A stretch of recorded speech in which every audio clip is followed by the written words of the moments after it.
It's Monday. What's today? June the 6th. June the 6th.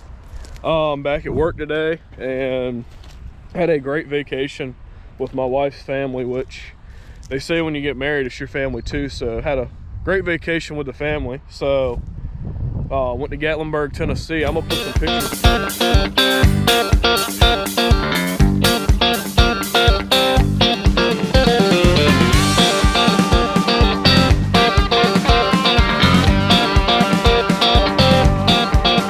Vacation, but anyways, we're back at it, back in the field. So I'm up checking crops.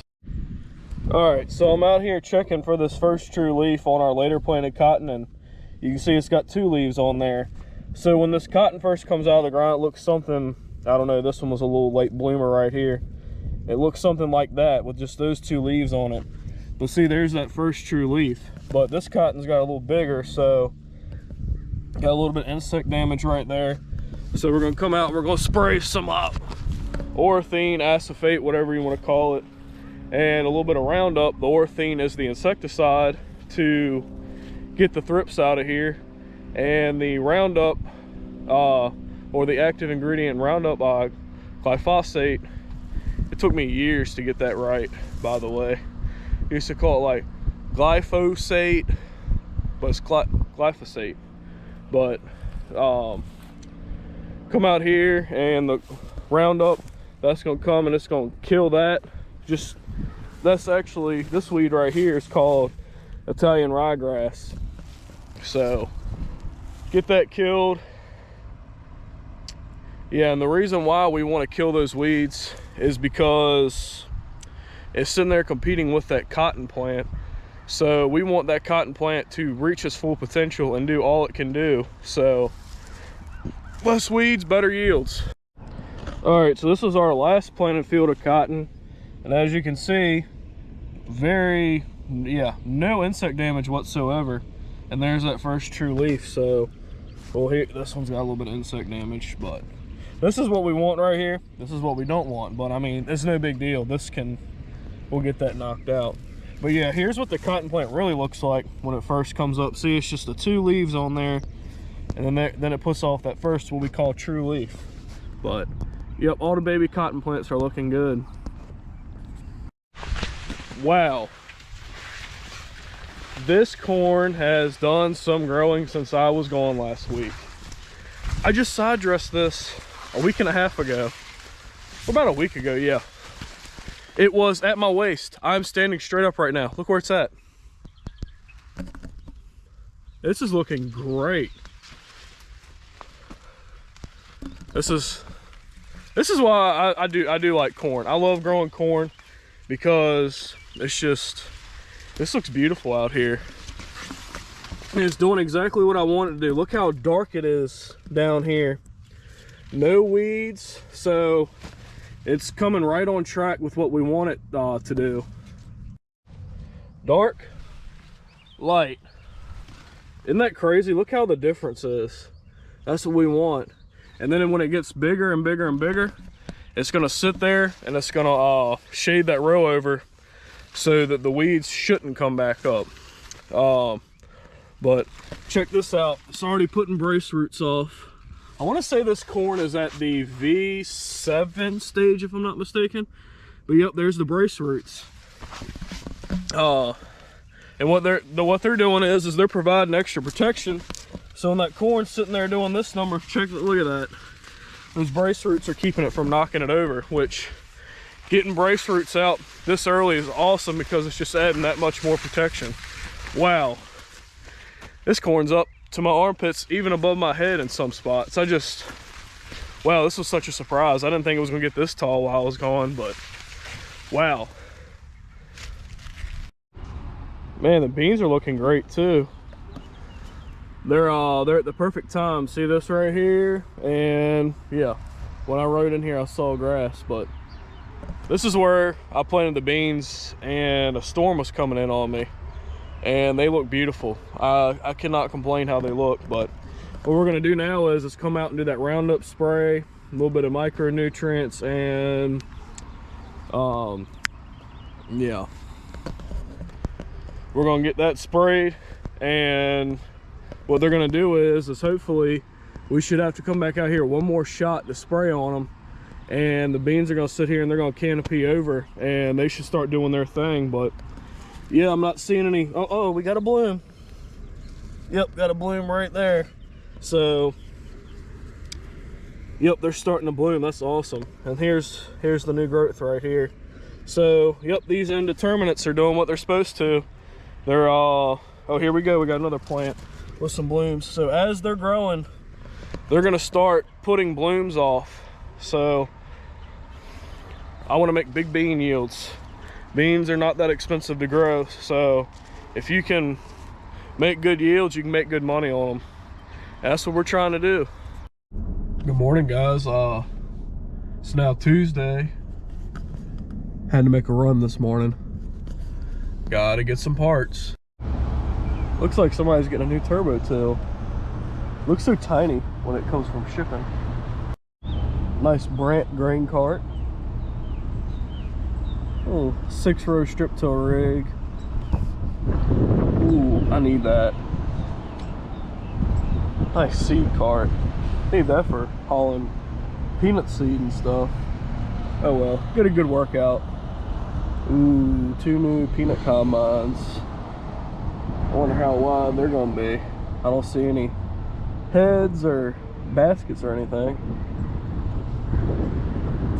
Spreader buggy like ours. Ooh, let's see what this is. Oh, we got some peanut diggers over here. Got a 6-row. We got the same one. Another 6-row. Ooh, I like that. That's a nice knifing rig right there. But we just put new units on ours this year, so she's good for a few more years. Who knows? You never know, when you come across a good deal, you might get something newer. I've always wanted one of those. They're like the pull behind box blades. They got tires on it. It acts like a motor grader. I've always liked them. You can sit there. I think some of them are like 6-way where you can tilt it back and forth and tilt it back, forward, and do all kinds of different stuff with it, which they're great for like grading driveways and all that kind of stuff. Got a brand new 8R. Ooh, still got the tire shine on her. Look at that. That's a nice tractor. Brand new. She ain't got no legs right now. She needs some dualies. It ain't a real tractor unless it's got duals. Cotton picker. Combines. That's a 680. Then got a 9870 back there. 9870, I don't care what you say, is a great combine. All right, so I'm back at the farm now.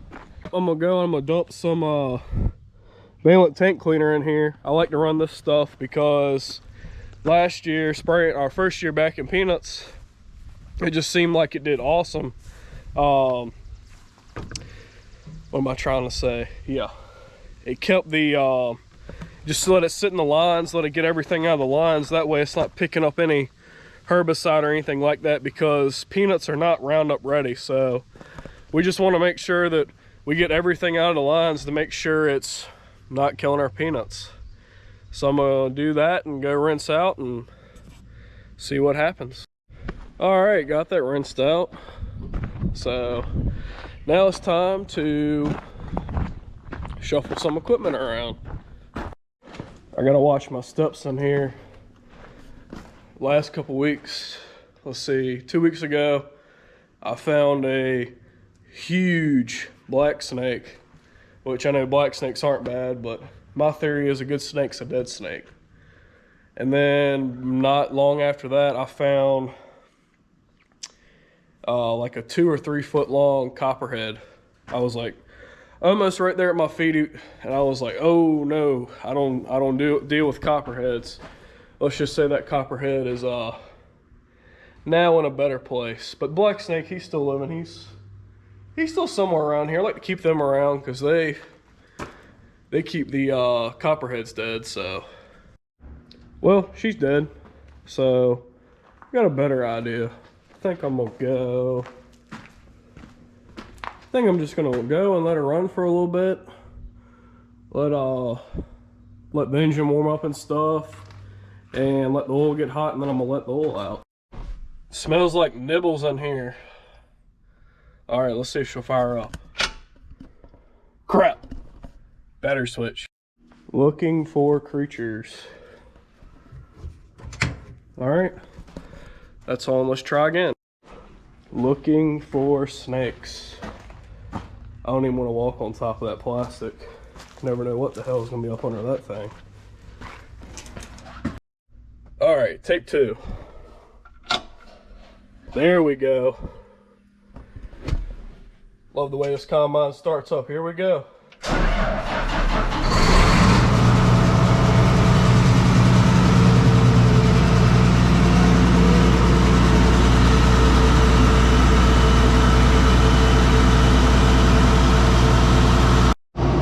All right, here's my drip pan.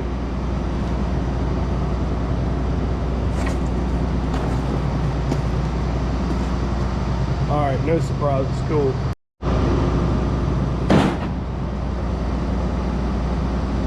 All right, I don't think anything's hiding under there. It stinks in here.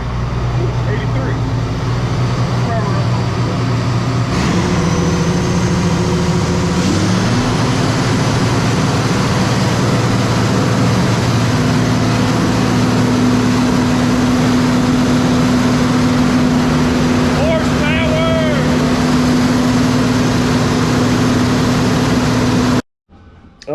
Now I feel like I got the engine oil a little hot.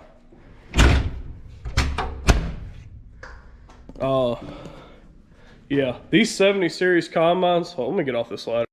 Yeah, so this combine, old 9870, she is the last of what you would call, I call the government juice combines. She has no emissions. It is just no def.